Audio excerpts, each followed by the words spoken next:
या बातमीपत्राचे प्रायोजक आहेत टायझर।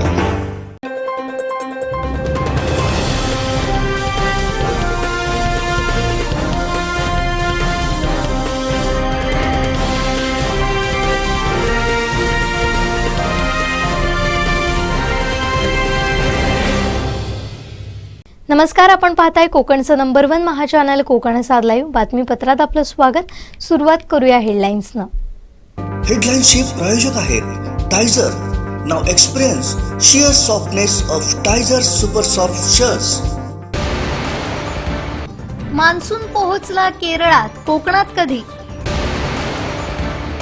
निलेश राणेंकडे मोठी जबाबदारी, कुडाळ मालवण विधानसभा प्रमुखपदी।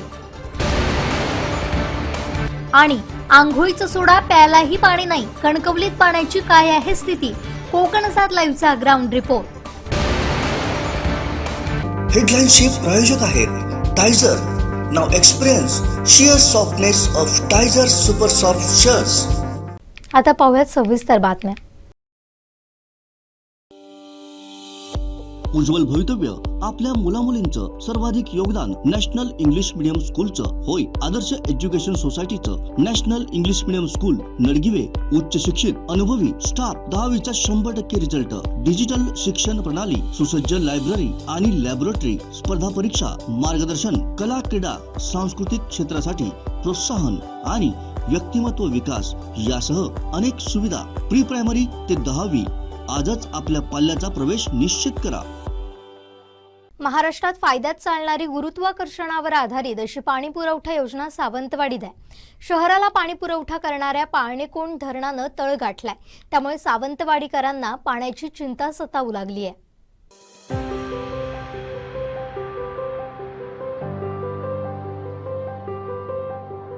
अद्याप पावसाचा सुद्धा पत्ता नसून मिरग देखील सुका गेलाय। त्यातच मोती तलावातील पाणी सोडल्यामुळे शहरातील विहिरी आटल्या।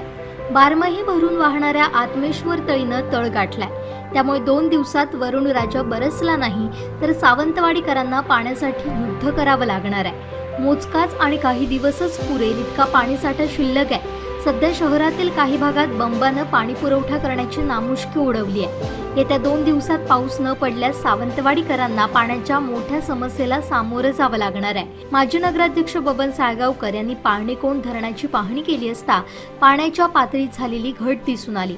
काही वर्षांपूर्वी अशीच परिस्थिती निर्माण झाली होती, परंतु 15 जुलैपर्यंत कमी अधिक दाबानं पाणी पुरवठा शहरामध्ये होत होता। येथील नागरिकांनी घाबरून न जाता पाण्याचा अपव्यय टाळावा, जेणेकरून मोठ्या प्रमाणावर पाण्याची समस्या निर्माण होणार नाही, असा सतर्कतेचा संदेश माजी नगराध्यक्ष बबन साळगावकर यांनी दिला।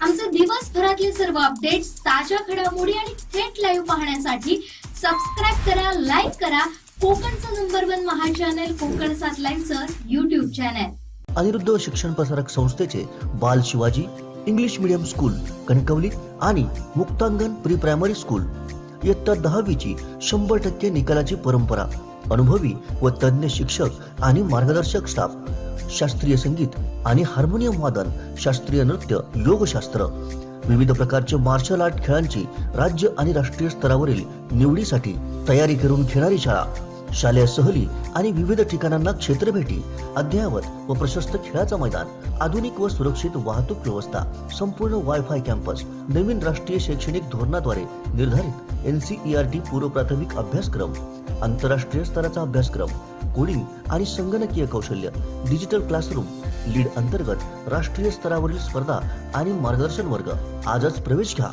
प्रवेशासाठी संपर्क अनिरुद्ध शिक्षण प्रसारक संस्थेचं बाल Shivaji English medium school Kankavli आणि मुक्तांगण प्री प्रायमरी स्कूल अप्रतिम नगर, सापळेबाग, जानवली, कणकवली। मोबाईल 940492 1648 आणि 7841 83 18 96। सिंधुदुर्गात अनेक ठिकाणी पाण्याची गंभीर स्थिती निर्माण झाली आहे। कणकवली शहरात 1 दिवसाआड पाणी पुरवठा केला जातोय। काही भागात तर 3 दिवस पाणी पोहोचलंच नव्हतं। पाणी पुरवठा होत नसल्यामुळे पाणी विकत घेण्याची वेळ आली आहे, त्यामुळे नागरिकांचे हाल झालेत। नेमकी कणकवलीत काय परिस्थिती आहे याचा आढावा घेतलाय आमचे कणकवली करेस्पॉन्डंट उमेश बुचडे यांनी। कणकवलीत पाणी समस्या गंभीर, पाणी विकत घेण्याची वेळ, पाण्याच्या स्रोतांनी गाठलाय तळ,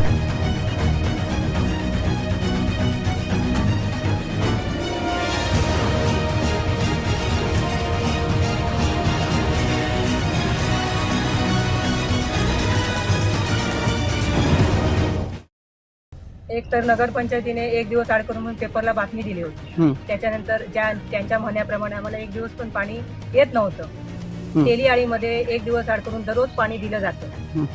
गेल्या वर्षी आमचा पाण्याचा प्रॉब्लेम होता. नगरसेवकाने आम्हाला टँकरद्वारे पाणी पुरवलं. मग आता ह्यांनी आमची पाण्याची काहीतरी सोय करायला पाहिजे होती ना. आम्हाला विहीर नाही. आम्ही मेन नगरपंचायतीच्या पाण्यावर अवलंबून आहोत. रविवारपासून पाणी नाही आहे. रविवार, सोमवार, मंगळवार, बुधवार 4 दिवस झाले. आमच्या पाठीमागे बिल्डिंगचं पाणी असताना पण आमचेच नातेवाईक आम्हाला पाणी द्यायला आता हे करतात, आडकाठी करतायत. मग आम्ही पाण्यासाठी जायचं कुठे? नगरसेवक आम्हाला गेल्या वर्षी पण बिचाऱ्याने टँकरने पाणी पुरवलं आम्हाला. आणि एक फोन केला तरी तो आता सकाळी पण टँकरने पाणी आणून देतो बोलला. आता पण त्याने सांगितलं माझ्याकडून पाणी घेऊन या म्हणून. की टाक्यांचा प्रॉब्लेम आहे, ऑल खराब झाला आहे, धरणामध्ये पाणी नाही आहे. मग धरणामध्ये पाणी नाही, मग तेलीआळीमध्ये पाणी सुटून आलं. शिवडा धरणाचं पाणी सोडलं म्हणताना म्हणजे आमच्या इकडच्या जनतेला पण पाणी पाहिजे ना. त्याची काहीतरी सोय करायला पाहिजे होती नगरपंचायतीने. मग टँकरद्वारे तरी आमची सोय करायची ना. आम्ही पाणीपट्टी वेळेवर भरतो. पाणीपट्टी आमची थकीत नसते कधी पण. कारण मार्चच्या अगोदर आम्ही पाणीपट्टी भरून मोकळे होतो. ही समस्या का असेल की नगरपंचायतीने सोडवली पाहिजे. जनतेची कामं व्हायला नको. पाण्याची सोय तुम्ही करायला पाहिजे होती ना. आमदार म्हणून कोण त्याने येऊन बघायला नको काय चाललंय, कोणाला पाणी येते आणि कोणाला नाही ते. आणि ही समस्या आणि गेल्या 2 वर्ष झाली आहेत. लाईटीचा पोल पडला होता, तो अजूनपर्यंत नगरपंचायतीचं का ते उचलला नाही आहे. दारातला पोल 2 वर्ष झालेली आहेत या गोष्टीला. मग ते पण त्यांचं काम नाही. कणकवलीत पाण्याची खूप समस्या आहे. नगरपंचायतीचं पाणी आठवड्यात नाही, 1 दिवस आड करून येते, तेही पुरत नाही. बिल्डिंगीतनी पाणी नाही. त्या कणकवलीत पाण्याची समस्या आहे. कसं हे का रोज विकत तरी किती पाणी आणायचं? करणार काय माणसाने सगळं? कसं करायचं? काय करायचं? 4 दिवस झाले. आज 4 दिवस झाले. पहिले त्याच्या आधी सुद्धा बंदच होतं पाणी ना. त्यामुळे इथे आम्हाला पाण्याची सोय काहीच नाही आहे. त्या विहिरीशिवाय मला पाणीच नाही. जवळ विहिरीच नाही ना. हेच आम्ही सांगा कशामुळे आम्हाला कशामुळे समज असं आहे ना. तिथं काय घडलं ते आम्हाला कसं कळणार? तुमची काय मागणी काय असेल? आम्हाला कुठेतरी विहीर वगैरे काहीतरी द्यावा. वैभव मालणकर यांनी आज आम्हाला पाणी पुरवठा तिथं पाणी खोल गेला तर आता 50 रुपये एखादा जेवढा मी व्हिडिओ पाणी काढून घेतो खरं म्हणणार. कारण आपण झेपत पण नाही पाणी काढू घालणार. त्याच्यामुळे लोकांचा मर्द बाबा एखादा पर्याय 50 रुपये येतो एखाद्या आणि विहिरीचं पाणी काढून घेतो आम्ही. इतके दिवस आम्ही काय करणार? पाणी आम्हाला नाही मिळालं दररोज तर कुठून देणार आम्ही पैसे? असं आहे ना. आमच्याकडे 10 दिवस पाणी नाही. आम्हाला पाण्याला पूर्ण वनवन करावी लागते नाथपेनगरमध्ये. आणि आम्ही आता पाणी आणायला हे सगळं आम्ही आता नदीवर पाणी आणतो. पाण्याची आता सध्या मोठी पंचायत अशी झालेली आहे. आज कमीत कमी जवळजवळ 8 दिवस जवळजवळ 10 दिवस पाणी नाही आहे. आणि पाण्याचे टँकर वगैरे योगेश एकदा टँकर घेऊन आला होता. त्या टँकरमध्ये पाईप लहान होता, त्याच्यामुळे काही लोकांका टाकीपर्यंत पोचले जात नव्हतं. तर योगेशने आपली मेहनत केली. आम्ही त्यांना सांगितलं की बाबा असा पाईप जर असेल तर या पाईपवर आणायची काही गरज नाही. टँकर पाईप जर मोठा असेल तर ठीक आहे, कारण एक 50 फुटापर्यंत 10 फुटा 20 फुटापर्यंत कॅन बिन ठेवले तर भरले जातात. किती दिवस पाणी नाही आहे काय सांग? आज जवळजवळ 8 दिवस पाणी नाही आहे. समजा आज पाणी मुळीच नाही आहे. तेव्हा मला एकच म्हणायचं आहे, प्रशासक यांनी किंवा तहसीलदार किंवा कलेक्टर यांनी टँकरने आम्हाला पाणी पुरवावं. नसेल तर नगरपंचायतीवाल्याने आम्हाला सांगावं की आमच्याकडून काही कुठली गोष्ट घडत नाही आहे. समजलं काय? नगरपंचायतीवाल्यांनी आम्हाला सांगायचं तिथे येऊन की बाबा आमच्याकडे पाणी नाही आहे आणि पाण्याची सगळी टंचाई आहे. यांनी चुकवलं आहे काय की बंधारा जो घालायला पाहिजे होता डिसेंबरमध्ये किंवा नोव्हेंबरमध्ये, तो बंधारा घातला गेला नाही. आणि दोन्ही ठिकाणचे बंधारे वाहून पाणी वाहत गेला. त्याच्यामुळे नदी सुकी पडलेली आहे, कोरडी पडलेली आहे. त्याच्यामुळे विहिरीनं कोरडपणा आलेला आहे आणि त्यामुळे आम्हाला पाण्याचा त्रास होतो आहे. आज आमच्याकडे लहान मुलं आहेत, त्यांना आज पाणी बाहेर आम्ही कुठला तरी टँकरच्या याने पियाला घालतो, काय घालतो. उद्या आजारी पडली किंवा काय झालं तर त्याला जबाबदार कोण? त्याला जबाबदार नगरपंचायत राहणार की तहसीलदार राहणार की कलेक्टर राहणार? हे आम्हाला त्यांनी समंजसपणाने सांगावं आणि आम्हाला निवारण त्याचा करून द्यावं आणि आम्हाला जास्तीत जास्त त्यांची मेहनत आमका ह्यापर्यंत पोचवावी अशी आमची विनंती आहे त्यांना. त्याचा करतो आहे. पाण्याची आमच्या सगळी इतकी टंचाई झालेली आहे. आम्हाला सगळं अन्न खायची सुद्धा पंचायती झालेली आहे. आंघोळ ही नाहीच. पण अन्न खायची सुद्धा टंचाई झालेली आहे या पाण्यामुळे. जर तुमच्याकडे टँकर नसतील किंवा काय नसतील तर आम्हाला स्पष्ट सांगावं की आमच्याकडून कोणत्याही प्रकारचं तुम्हाला सहकार्य होणार नाही.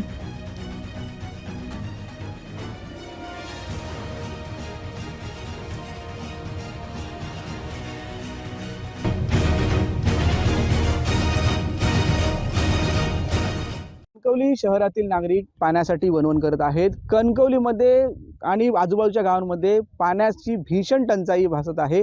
कारण कणकवलीसह आजूबाजूची गावं आहेत, म्हणजे हरकुळ असेल, कणकवली शहर असेल, हळवल असेल, वागदे असेल, कलमट असेल, त्यानंतर आशी असेल, येथे जी नदी जे पाणी जातं ती आहे ही गड नदी. आणि ह्या गड नदीच्या आपण केटी बंधाऱ्यावर आहोत. या बंधाऱ्या जी नदी आहे याच्यावर टोटल 11 केटी बंधाऱ्या आहेत. 11 ते 14 या दरम्यान केटी बंधाऱ्या आहेत.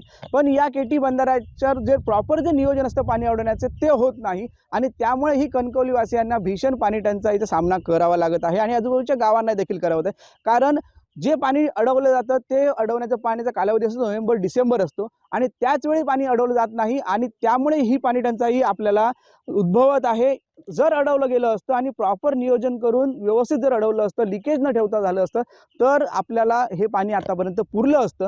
गेली 7 ते 8 वर्ष आपल्याला अशी पाणी टंचाई कधीच भासली नाही, तशी पाणी टंचाई आता आपल्याला भासत आहे. आणि त्यामुळे याला नेमकं जबाबदार कोण असं म्हणत आहे. कारण प्रशासनाचे जे अधिकारी आहेत त्यांनी याकडे दुर्लक्ष केलेलं आहे. तशाच पद्धतीने राजकीय जे नेते मंडळी आहेत त्यांच्या मनाची जी अनास्था आहे आणि त्यांनी देखील याच्याकडे लक्ष दिलं नसल्यामुळे अशी ही विदारक परिस्थिती कणकवलीकरांवर उद्भवलेली आहे. त्यामुळे कणकवलीत नागरिक विचारत आहे हे आम्हाला पाणी कधी मिळणार आणि त्यासाठी जन आंदोलन करावं लागेल काय, असंच एक प्रश्न कणकवलीतील नागरिक विचारत आहेत. त्यामुळे कुठेतरी लवकरात लवकर कणकवलीसाठी पाणी उपलब्ध व्हावं आणि जे नागरिक आहेत त्याचे आजूबाजूच्या गावातील लोक आहेत त्यांची ही पाण्याची समस्या सुटावी एवढंच प्रत्येकजण मागणी करत आहे. उमेश बुचडे, कोकण सात लाईव्ह, कणकवली. आमचे दिवसभरातले सर्व अपडेट्स, ताज्या घडामोडी आणि थेट लाईव्ह पाहण्यासाठी सबस्क्राईब करा, लाईक करा कोकणचं नंबर 1 महा चॅनल कोकण 7 लाईव्हचं YouTube चॅनल. कोकणातलं पहिलं सुसज्ज shopping centre Mahalakshmi Tathastu garments and apparels, ladies and men's garment, wedding cloth उपलब्ध. Mahalakshmi Tathastu garments and apparels, Aditya business centre, Gandhi Chowk, Sawantwadi. शिवप्रभूंचा पदस्पर्श गोमंत भूमीला पोर्तुगीजांवरील बारदेश स्वारीच्या निमित्तानं झाला. बारदेशमधील कोळवाळ गावातील किल्ला शिवाजी महाराजांनी जिंकून घेतला. महाराजांच्या बारदेश स्वारीनंतर पोर्तुगीजांच्या धर्मांतर कृतीला मोठ्या प्रमाणात चाप बसला. याच बारदेश तालुक्यातील कळंगूट या आंतरराष्ट्रीय कीर्तीचे पर्यटन स्थळ म्हणून परिचित असलेल्या गावात छत्रपती शिवाजी महाराजांच्या पुतळ्याचं अनावरण त्यांच्या 350व्या राज्याभिषेक सोहळ्यानिमित्त करण्यात आलं.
त्या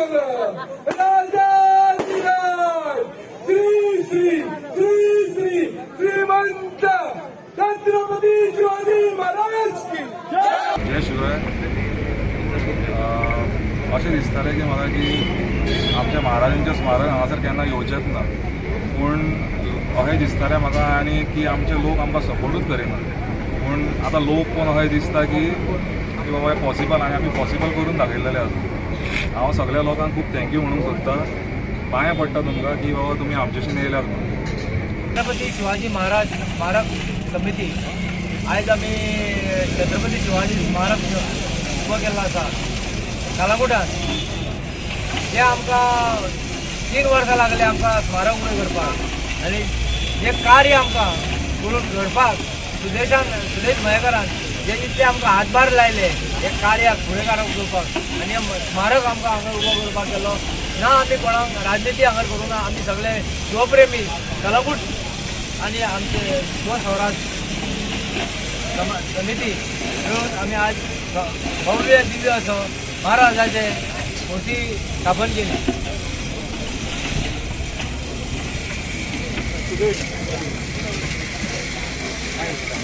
श्री छत्रपती शिवाजी महाराजा वंदन करून श्रीदेवी शांतादुर्गा महाबळेश्वर राष्ट्रोळी म्हाका दिसता कोळंगूटकरांचे स्वप्न म्हणटा ते पूर्ण जाले. जशें अध्यक्षान सांगलें गेली 3 वर्सां सगळे लोक कलांगूटचे मेळून दिसताले की महाराजांची प्रतिमा कलांगूटात येवची म्हणून, आनी आयज ते खरें जाल्लें आसा.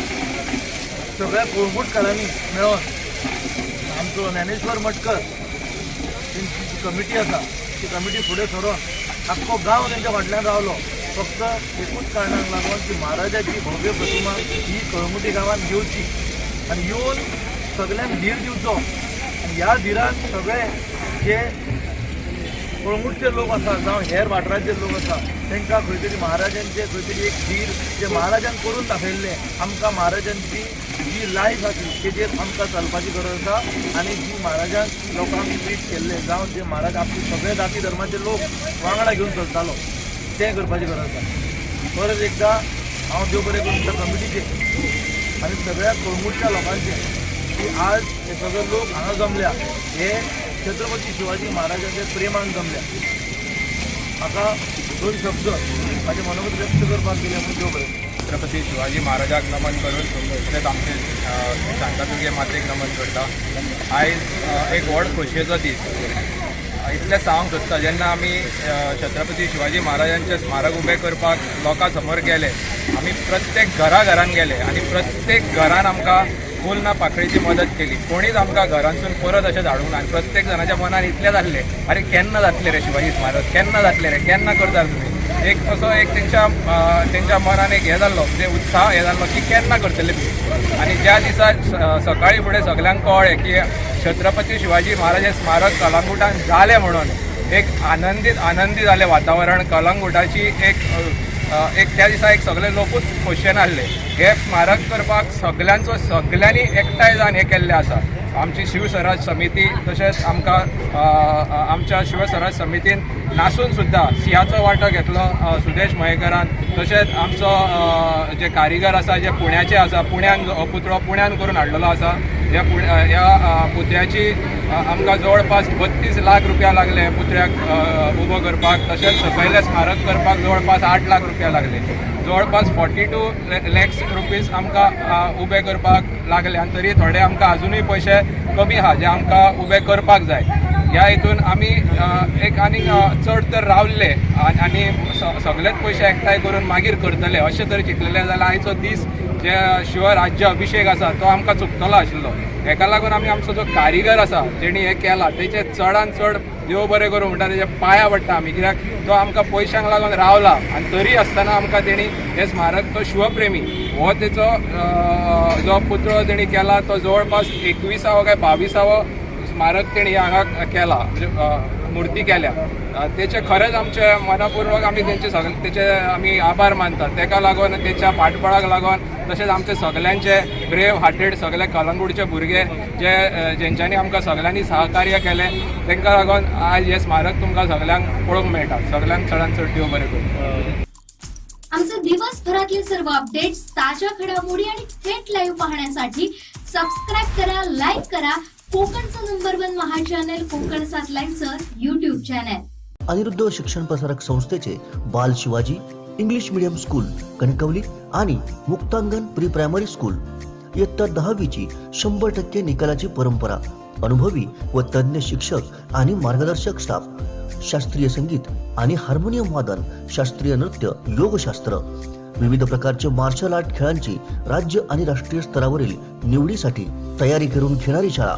शालेय सहली आणि विविध ठिकाणांना क्षेत्रभेटी, अद्ययावत व प्रशस्त खेळाचं मैदान, आधुनिक व सुरक्षित वाहतूक व्यवस्था, संपूर्ण वायफाय कॅम्पस, नवीन राष्ट्रीय शैक्षणिक धोरणाद्वारे निर्धारित NCERT पूर्व प्राथमिक अभ्यासक्रम, आंतरराष्ट्रीय स्तराचा अभ्यासक्रम, कोडिंग आणि संगणकीय कौशल्य, डिजिटल क्लासरूम, लीड अंतर्गत राष्ट्रीय स्तरावरील स्पर्धा आणि मार्गदर्शन वर्ग.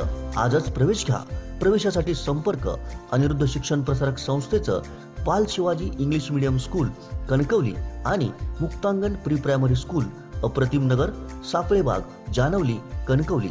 मोबाईल 940492 1648 आणि 7841 83 18 96. रामकृष्ण हरी. कोकणचं नंबर 1 महा चॅनल कोकण 7 लाईव्ह मध्ये तुम्हा सगळ्यांचं मनपूर्वक स्वागत आहे. आज 8 जून. आज संपूर्ण महाराष्ट्रामध्ये एक वेगळीच लगबग आहे. ही लगबग अशी वेगळी अशी आहे ही या अर्थाने की 11 तारखेला संत ज्ञानेश्वर महाराजांच्या म्हणजेच माऊलींच्या पालखीचं प्रस्थान आळंदीवरून होणार आहे आणि तमाम वारकरी याची तयारी करतायत. म्हणूनच ही वेगळी लगबग आपल्याला प्रत्येक ठिकाणी दिसून येते. ना कोणाला निमंत्रण, ना कुठला रुसवा फुगवा, ना कुठलं आमंत्रण आणि ना कोणाला घातलेली साध. यास परंतु असं जरी असलं तरी लाखो वारकऱ्यांची पावलं ही आजपासून किंवा उद्यापासून आळंदीकडे मार्गस्थ होणार आहेत आणि त्या माऊलींच्या पालखीमध्ये, माऊलींच्या वारीमध्ये समाविष्ट होऊन किंवा त्या वारीबरोबर जाऊन एक अलौकिक अशा सोहळ्याचा सहभागी किंवा त्या सोहळ्याचा आनंद घेण्याचं एक सुख या सगळ्या वारकऱ्यांना मिळणार आहे. 11 तारखेला आळंदीवरून माऊलींच्या पालखीचं प्रस्थान होणार आहे आणि त्या दृष्टीने आळंदीमध्ये देखील जोरदार तयारी सुरू आहे. गेल्या 2-3 वर्षामध्ये म्हणजे गेल्या वर्षीची वारी वगळता त्याच्या अगोदरची 2 वर्ष कोरोनामुळे वारी होऊ शकली नाही. याचं दुःख तमाम वारकऱ्यांमध्ये होतच. मागच्या वर्षी देखील वारी झाली, एक ओढ होती माऊलींची, त्यामुळे ती वारी झाली, अनेक लोक त्याच्यामध्ये सहभागी झाली, परंतु धाकधूक थोडीशी होती. परंतु यावर्षी अत्यंत निर्धोकपणे लाखो वारकरी या वारीमध्ये सहभागी होणार आहेत आणि तो सुख सोहळा अनुभवणार आहेत. यावर्षी पावसाने थोडीशी ओढ दिलेली आहे असं म्हटलं तर वावगं ठरणार नाही, कारण जो पाऊस 7 ते 8 तारखेला महाराष्ट्रामध्ये दाखल होतो तो आज 8 तारखेला केरळमध्ये दाखल झालेला आहे आणि याच्यानंतर तब्बल 8 दिवसांनी, म्हणजे जनरली असं म्हटलं जाते की केरळमध्ये पाऊस दाखल झाल्यानंतर, मान्सून दाखल झाल्यानंतर 8 दिवसांनी तो महाराष्ट्रामध्ये दाखल होतो. त्यामुळे शेतीची कामं ही थोडीशी रखडलेली आहेत. परंतु या शेतीच्या कामांची, आपल्या कुटुंबाची कुठलीच तमा न बाळगता हे सगळे वारकरी आता तयारीला लागलेले आहेत. ते केवळ आणि केवळ माऊलींच्या पालखीसाठी. आणि या पालखीसाठी आज हजारो वारकरी आळंदीच्या दिशेने प्रस्थान करतायत. आळंदीमध्ये देखील अत्यंत जोरात तयारी सुरू आहे. मी म्हटलं तसं तिथे जो माऊलींचा अश्व आहे त्याची तयारी होते. जी बैलजोडी माऊलींची पालखी वाहून घेऊन जाते ती बैलजोडी देखील तयार झालेली आहे आणि अनेक वारकरी, अनेक फडाची लोक, अनेक लोक तिथे आज डेरे दाखल होत आहेत. ज्या पहिल्या मानाच्या 27 दिंड्या असतात त्या दिंड्यांची लोक देखील तिथे आता डेरे दाखल होऊ लागलेली आहेत आणि जिथे तिथे टाळ मृदंगाचा आवाज आळंदीमध्ये निश्चितच घुमू लागलेला आहे. आपण नेहमी बघतो की हे जे दैवत आहे पंढरपूरचा विठोबा, हे तमाम महाराष्ट्राचं दैवत आहे आणि या पंढरीचं जे रूप आहे, साजिरो गोजिरो असं रूप आहे, ते आपल्या डोळ्यामध्ये साठवण्यासाठी अनेक वारकरी, अनेक सामान्य जन हे पंढरीच्या दिशेने मार्गस्थ होत असतात. आणि माऊलींची पालखी हा त्याचा सर्वोच्च असा बिंदू असतो. असं म्हणतात की माऊलीच्या पालखीचं जेव्हा प्रस्थान होते आळंदीवरून, तेव्हा संत ज्ञानेश्वर महाराजांच्या मंदिराचा जो कळस आहे तो देखील थोडासा हलतो. कारण त्याला दुःख होते की माऊली आता आपल्याबरोबर, म्हणजे संत ज्ञानेश्वर महाराज आता आपल्याबरोबर पुढचे 18 ते 20 दिवस नसणार आहेत, किंबहुना येताना देखील ही पालखीचे जे वारकरी असतात ते चालत येतात. त्यामुळे एक महिनाभर आपल्याला माऊलींचा सहवास लाभणार नाही आणि म्हणूनच तो कळस देखील हलतो, त्याला देखील दुःख होते. आणि त्यानंतर तमाम वारकरी पंढरीच्या दिशेने मार्गस्थ होतात. यावर्षीचं जर बघितलं तर शेतकरी देखील या वारीमध्ये मोठ्या संख्येने सहभागी होत असतात. अनेक फडाचे जे अधिकारी आहेत ते या वारीमध्ये सहभागी होत असतात. सिंधुदुर्गातून देखील अनेक वारकरी या आषाढ वारीसाठी मार्गस्थ होण्यासाठी तयारी करत आहेत. सिंधुदुर्गातून तसं जर बघितलं तर माघ वारीला जास्ती वारकरी जातात, परंतु आषाढ वारीसाठी देखील आपल्या जिल्ह्यातून अनेक वारकरी मार्गस्थ होत असतात आणि त्यांची देखील लगबग आताशी सुरू आहे. सिंधुदुर्ग किंवा कोकणातून म्हणा, हे जे पावसाचे दिवस असतात ते भाताचे दिवस असतात आणि भात लावणीसाठी पाऊस हा फार महत्वाचा असतो. आणि यावेळेस भाताची मशागत म्हणा, शेताची मशागत म्हणा, याच्यासाठी जे काही आवश्यकता असते ती करण्यासाठी इथला वारकरी, इथला शेतकरी हा उत्सुक असतो. परंतु ज्याला ओढ लागलेली आहे तो वारकरी मात्र पंढरीच्या दिशेने मार्गस्थ होण्यासाठी निश्चितच आळंदीच्या दिशेने आपली पावलं उचलायला लागतो आणि तिथे तो आपलं स्थान गाठतो. यावर्षी जो काही दिंडीचा प्रवास किंवा वारीचा प्रवास जो आहे तो निश्चितच अशा पद्धतीने आहे की 11 जूनला हे माऊलींच्या पालखीचं प्रस्थान आळंदीवरून होणार आहे. त्याच्यानंतर 12 आणि 13 जूनला ते पुण्यातच मुक्कामाला असतील. 14 आणि 15 जूनला सासवडला असतील. 16 जूनला जेजुरीला असतील. 17 जूनला वाल्ह्याला असतील. 18 आणि 19 जूनला लोणंदला असतील, जिथे निरास्नानाला फार मोठं महत्व आहे. माऊलींच्या पादुकांना किंवा माऊलींना निरास्नान घातलं जाते आणि तो देखील एक बघण्यासारखा उत्सव असतो. 20 जूनला तरडगावला मुक्काम आहे आणि तिथे चांदोबाचा लिंग, इथे उभं रिंगण असते. माऊलींच्या पालखीमध्ये किंवा माऊलींच्या ह्या दिंडीमध्ये, ह्या वारीमध्ये रिंगण ही एक अत्यंत महत्वाची गोष्ट असते आणि त्याच्यासाठी हजारो वारकरी त्या रिंगणामध्ये सहभागी होण्यासाठी तिथे आलेले असतात. 21 तारखेला फलटणला मुक्काम आहे. 22 तारखेला बरडला आहे. 23 जूनला नातेपुती इथे आहे. 24 जूनला माळशिरसला आहे आणि माळशिरसला देखील गोल रिंगण होते. 25 जूनला वेळापूरला आहे. 26 जूनला भंडी शेगावला आहे. 27 जूनला वाखरीला आहे. इथे देखील बाजीरावाची जी विहीर आहे तिथे उभं रिंगण आणि गोल रिंगण होते.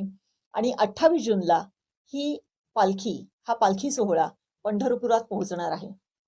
29 तारखेला आषाढी एकादशी आहे आणि त्या दिवशी वारीचा किंवा वारकऱ्यांचा एक परमोच्च बिंदू पंढरपूरमध्ये बघायला आपल्याला मिळणार आहे.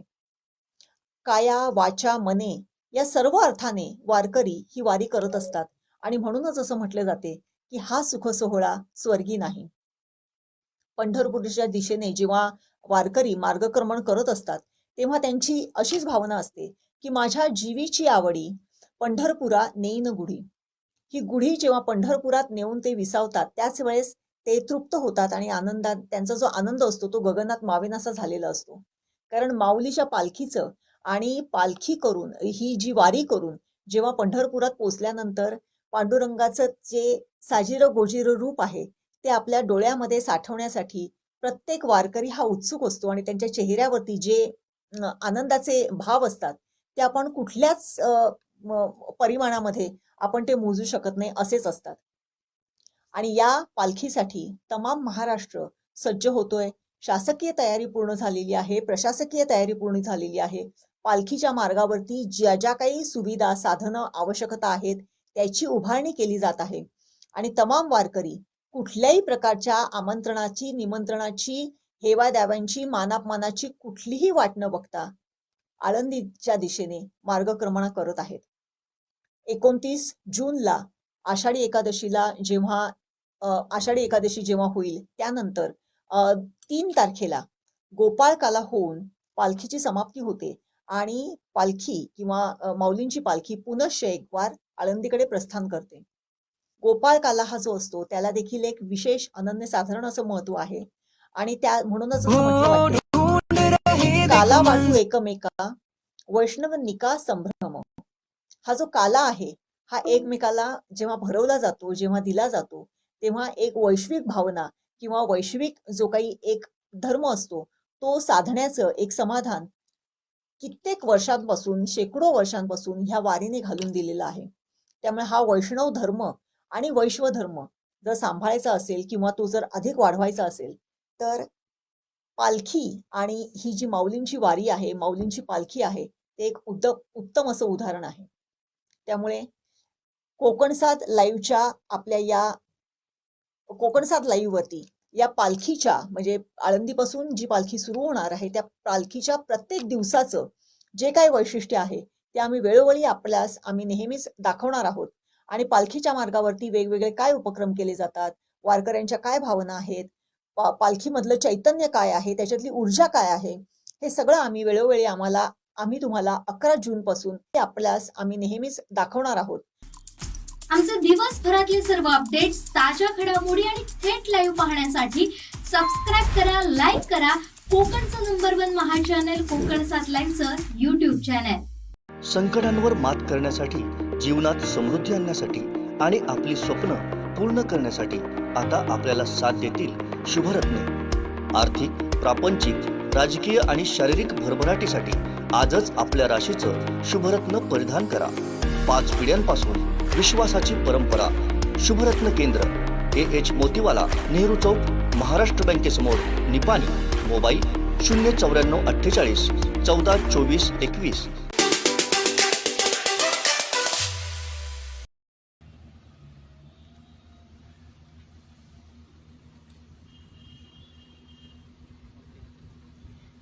नमस्कार, मी जुईली आणि आपण पाहताय कोकणचं नंबर 1 महा चॅनल कोकण 7 लाईव्ह. गेल्या काही दिवसांपासून आपण ज्या बातमीची वाट पाहत होतो, अर्थात ती बातमी मान्सून संदर्भातली. तर हा मान्सून आजच केरळमध्ये पोहोचलाय अशी अधिकृत घोषणा आजच हवामान विभागानं केलेली आहे. त्यामुळे काहीशी आशा पुन्हा एकदा पल्लवित झाल्यात. ही गुड न्यूज सगळ्यांना मिळाल्यामुळे समाधानाचं वातावरण अर्थातच आहे. गेल्या काही दिवसांपासून आपण पाहतोय की मान्सून काहीसा रखडलेल्या स्थितीत होता. मात्र केरळमध्ये कधी पोहोचतोय याची उत्सुकता सगळ्यांना लागलेली होती आणि मान्सूनचं आगमन हे केरळात आजच झालेलं आहे. तब्बल 1 आठवड्याभरानंतर हा मान्सून केरळमध्ये दाखल झालेला आहे. साधारण 1 जूनला मान्सून केरळात दाखल होतो आणि याचं जे टायमिंग होतं किंवा मान्सून आता कधी येईल हा जो अंदाज होता तो 4 जूनपर्यंत होता. मात्र मान्सूननं ही हुलकावणीच दिल्याचं आपल्याला पाहायला मिळालं.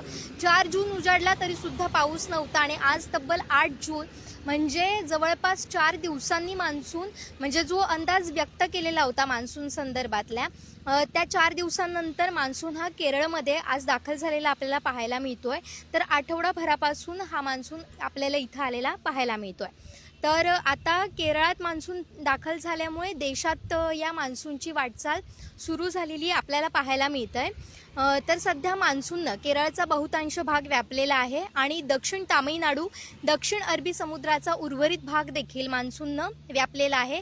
लक्षद्वीप बेटे, ईशान्य भारत असेल आणि त्याचबरोबर मध्य बंगालच्या उपसागराचा भाग सध्या मान्सूननं व्यापलेला आपल्याला पाहायला मिळतोय. तर पुढील 48 तासात संपूर्ण केरळसह तामिळनाडू, कर्नाटक, अरबी समुद्र आणि बंगालच्या उपसागराचा आणखीन काही भाग मान्सून व्यापेल अशी सुद्धा माहिती हवामान विभागानं आपल्याला दिलेली आहे. तर साधारणपणे मान्सून 1 जूनपर्यंत केरळमध्ये दाखल होतो. तर गेल्या 16 मेला हवामान विभागानं जाहीर केला होता त्या अंदाजानुसार मान्सून 4 जूनला केरळमध्ये दाखल होणार होता. मात्र मान्सूननं 4 दिवसांची तफावत होईल असं नमूद केलं होतं आणि त्याप्रमाणे आपल्याला पाहायला मिळालं. विलंब झाला आणि प्रत्यक्षात गुरुवारी म्हणजे आज 8 जूनला मान्सूननं केरळमध्ये दाखल झालेला आपल्याला पाहायला मिळतोय. तर 7 दिवस उशिरानं देशाच्या भूभागामध्ये म्हणजेच केरळमध्ये या मान्सूननं प्रगती केल्याचं आपल्याला पाहायला मिळत आहे. तर पुढचा अंदाज काय आहे या मान्सूनचा तो सुद्धा आपण जाणून घेणार आहोत. तर पुढचा अंदाज असा आहे हवामान विभागाचा, मान्सूनच्या पुढील वाटचालीसाठी पोषक वातावरण जे आहे ते तयार झाल्याचं आपल्याला पाहायला मिळत आहे आणि त्याचबरोबर मध्य अरबी समुद्र, तामिळनाडूचा काही भाग हा मान्सूननं व्यापल्याचं आपल्याला पाहायला मिळतं आहे. कर्नाटक, बंगालच्या उपसागराच्या काही भागात तसेच ईशान्येकडील राज्यात मान्सून दाखल होण्याची शक्यता आहे. तर मागील 3 वर्षांची परिस्थिती काय होती मान्सूनची ती सुद्धा जाणून घेऊया. म्हणजे किती काळ अशा पद्धतीची परिस्थिती पाहायला मिळाली. तर दाखल होण्याचा अंदाज आणि प्रत्यक्षात दाखल झाला तर 2021ला 31 मेला मान्सून दाखल होईल केरळात असं सांगितलं जात होतं, पण प्रत्यक्षात 3 जूनला मान्सून दाखल झाला. त्यानंतर 2022मध्ये याचा अंदाज 27 मेचा होता, तर प्रत्यक्षात 29 मेला हा दाखल झालेला होता. त्यानंतर 2023ला 4 जूनला दाखल होईल असं सांगण्यात आलं होतं, मात्र प्रत्यक्षात 8 जूनला मान्सून दाखल झालेला आहे. जर आपण परिस्थिती पाहिली सध्याची तर जर आपण पाहिलं तर हा मान्सून जो आहे तो आपल्या कोकणमध्ये किंवा महाराष्ट्रामध्ये साधारण त्याची वाटचाल असते ती 7 जूनपर्यंत. मात्र आत्ता 8 जूनला मान्सून केरळमध्येच दाखल झाल्यानं पुढच्या आठवड्याभरात हा मान्सून कोकणमध्ये पोहोचण्याची शक्यता आहे. मात्र आता सध्याची परिस्थिती पाहिली तर मान्सूनमुळे पाण्याचं दुर्भिक्ष्य जाणवतं आहे, पाणी टंचाई अनेक भागांमध्ये जाणवते. पाण्याचे स्रोत आपल्याला आटलेले पाहायला मिळतात. त्यामुळे पाणी पुरवठा हा अनेक भागांमध्ये एक दिवसाआड केला जातो, तर काही ठिकाणी आठवडाभर सुद्धा पाणी पोचलेलं नाही आहे. त्यामुळे अनेक भागात, कणकवलीसारख्या भागात तर पाणी विकत घेण्याची पाळी या नागरिकांवर आलेली आहे. त्यामुळे ज्या पद्धतीनं मान्सूनची वाट जातकाप्रमाणे शेतकरी पाहत असतो तशीच आता वाट हे सर्वसामान्य सुद्धा पाहत आहेत.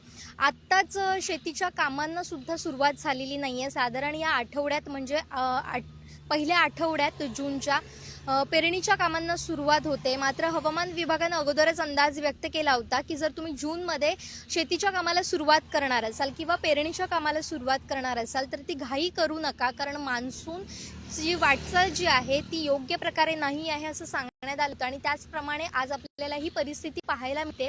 त्यामुळे आताच जर शेतीच्या कामांना उशीर झाला, विलंब झाला तर पुढे सुद्धा शेतीची तसं आणि पाऊस जर योग्य पद्धतीने झाला नाही तर शेतीचं नुकसान होणार आहे आणि मोठं नुकसान शेतकऱ्यांना सहन करावं लागणार आहे.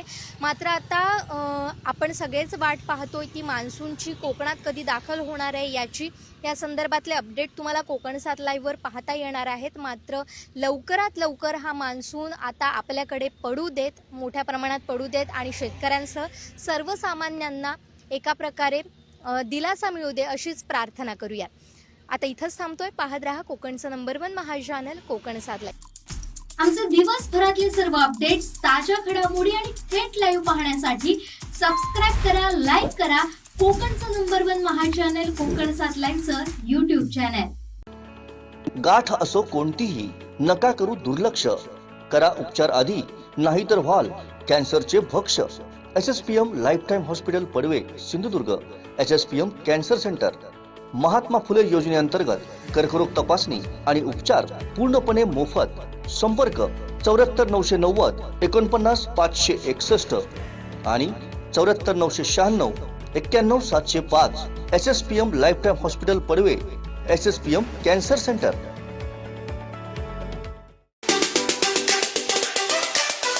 मालवण भाजपाची बैठक भाजपा कार्यालयात पार पडली. कुडाळ मालवण विधानसभा प्रमुखपदी माजी खासदार निलेश राणे यांची निवड झाल्याबद्दल तालुका भाजपच्या वतीनं त्यांचं अभिनंदन करण्यात आलं. या बैठकीनंतर बोलताना भाजपा तालुकाध्यक्ष धोंडी चिंदरकर काय म्हणाले पाहूया. खरं म्हणजे आज माननीय निलेशजी राणे साहेब यांचे मालवण विधानसभा मतदारसंघाचे प्रमुख म्हणून निवड झालेली आहे. त्या निमित्त आम्ही त्यांचं सगळ्यांनाच आमचे अभिनंदन केलेलेच आहे. परंतु या ठिकाणी काल सन्माननीय निलेशजी राणे साहेब यांनी सन्माननीय शरद पवार साहेबांवर ज्या पद्धतीने शरद पवार साहेबांनी बोलण्याची वेळ निलेश राणे साहेबांवर आली आणि ते बोलले, खरं म्हणजे ते त्यांचं निलेश राणे साहेबांचं वैयक्तिक मत नसून ते समस्त हिंदुजनांचं किंवा जे लोक आहेत त्या लोकांचं मत आहे की नेहमी शरद पवार साहेबांवर बोलण्यावर आम्ही मोठा नाही आहे. परंतु कानाखालीचा विषय आला म्हणून सांगतो. शरद पवारांच्या कानाखाली पूर्वी कशी बसली आहे हे आम्ही सांगण्याची तो इतिहास आहे, त्याच्यात आपल्याला जायचं नाही. परंतु कोणीतरी बुजर उठतो आणि सांगतो की आम्ही निलेश राणे साहेबांना जर कोण कानाखाली मारेल त्याला 1 लाख रुपये देऊ. खरं म्हणजे गुजर कोण आहे माहिती नाही, आता थोडी माहिती घेतली. गुजर कोणी तर एक चिंदी चोरस आपल्या त्याच्यात पण जायचं नाही, पण गुजरनं सांगतो निलेशांचं सोडावं, पण गुजरांमध्ये हिंमत असेल तर त्याने तसं आम्हाला सांगावं. आमचे कार्यकर्ते हे खरं म्हणजे राणे साहेबांच्या मार्गदर्शनाखाली वाढलेले कार्यकर्ते आहेत आणि राणे साहेबांनी अनेक गोष्टी अंगावर घेतल्या, आपल्याला माहिती आहे, सांगण्याची गरज नाही. आणि राणे साहेबांचा आक्रमक आणि त्या फॅमिलीचा आक्रमक पण आपल्याला माहिती आहे. परंतु गुजर यांना या निमित्ताने एवढंच सांगतो की आपल्याला हिंमत असेल ना तर आम्हाला तो नागपूरचं ठिकाण वेळ सांगा, म्हणजे त्या ठिकाणी मालवण तालुक्यातले ह्या जिल्ह्यातले कार्यकर्ते निश्चित येतील. आणि 5 लाख रुपये आणि त्याला 1 लाख रुपये हा विषय नाही आहे. गुजरला मारण्यासाठी समजा आपण उद्या आम्ही म्हणू की 5 लाख रुपये देऊ, पण तेवढा 5 लाख रुपये पण कोण उद्या मला वाटतं 100-200 जरी आम्ही जरी बक्षीस लावलो तरी गुजरच्या कानाखाली बसू शकेल. आपल्याला ते करायचं नाही आहे. परंतु गुजरना सांगतो जर हिंमत असेल तर त्यांनी फक्त असा एक साधा प्रयोग करण्याचा प्रयत्न करावा, म्हणजे त्यांना कळेल.